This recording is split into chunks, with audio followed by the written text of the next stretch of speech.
It's a royal blue institution. It's an exclusive club of the finest Evertonians. It's the greatest night in the Everton calendar. I'm talking about Gwladys Street's Hall of Fame. Gwladys Street's Hall of Fame means different things to different people. Some Evertonians associate the name with Peter King's grotesque caricatures. Other Evertonians associate the name with intoxicating celebrations which pay tribute to the club's golden history and the men who made it. These annual events provided a previously unknown opportunity for the fans to interact with their heroes. More than anything, all Evertonians should associate Gwladys Street's Hall of Fame with the names of its members, dating back to the days of St. Domingo, and their contributions to the welfare of Merseyside's first club. The Hall of Fame started as a modest concept. Over a decade ago, an independent panel composed of players, journalists, shareholders, season ticket holders, plus a couple of rabid blues, painstakingly assessed the abilities and accomplishments of the candidates during their careers at Everton. David France has now elected to bring down the curtain on the greatest night in the Everton calendar, leaving so many misty-eyed memories.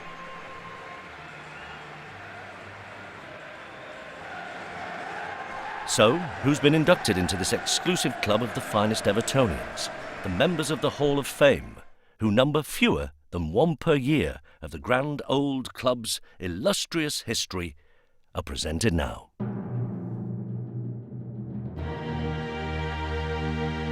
Alan Ball, a ball of fire with tireless tenacity and stamina.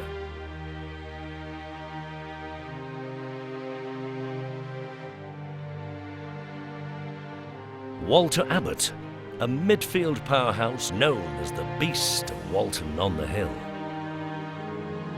Billy Barber, an uncomplicated England defender and an early exponent of hoofball. Dr. James Baxter put his hands deep into his pockets to fund the exodus to Mere Green.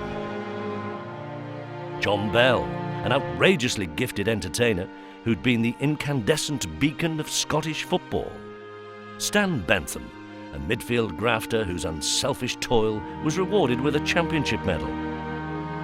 Arthur Berry, an amateur international who won 2 Olympic gold medals for Great Britain.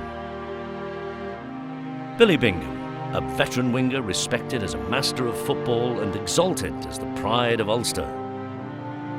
Tommy Booth, led by example as an inspiring captain and an intimidating defender. Wally Boys, a skillful winger whose eye-catching pitchcraft helped to capture the league title in 1939. Richard Boyle, a resolute rearguard who captained the club to 2 English Cup final defeats.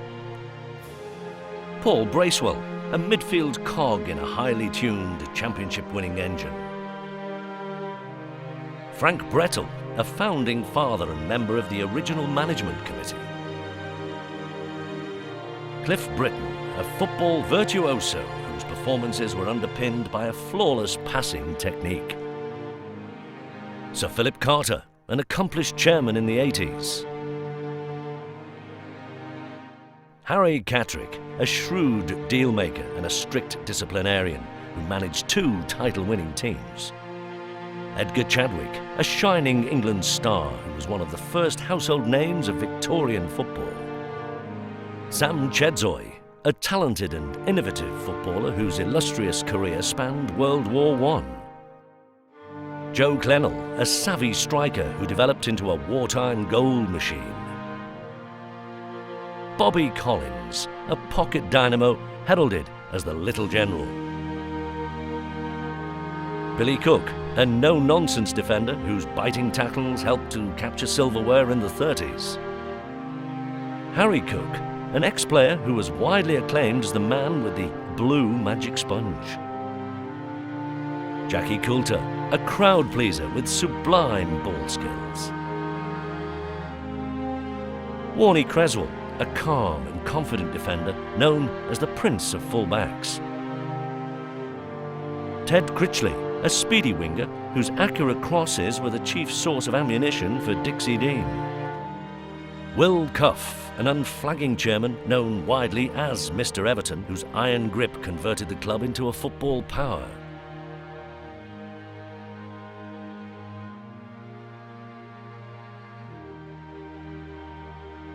Dixie Dean, the greatest goal scorer in the history of the game, recently christened the People's Legend.